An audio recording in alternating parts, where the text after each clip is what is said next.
A man in Champaign is trying to do something about litter, and this time there's an added problem: face masks. WCIA3's Courtney Bunting joins us now. Courtney, I think most of us have seen these masks on the ground. Even my kids, my 2-year-old, will point them out when he sees them.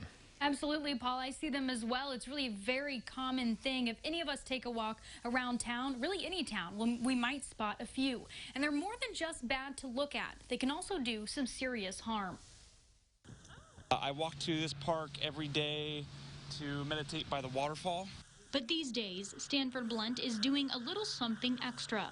Mattis alone, I think I picked up at least 5 to 10. He's also on the lookout for these, something we recognize as soon as we see it.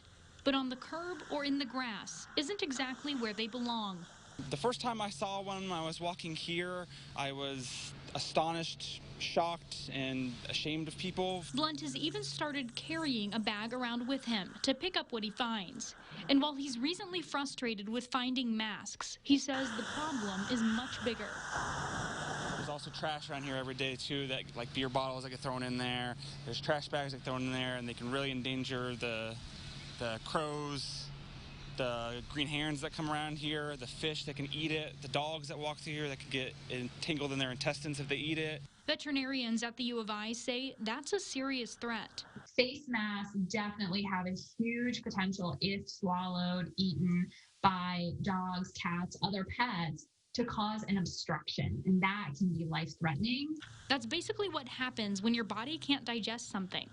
That can cause serious pain or even lead to a burst intestine, whether it's to keep our public spaces looking their best or for saving wildlife.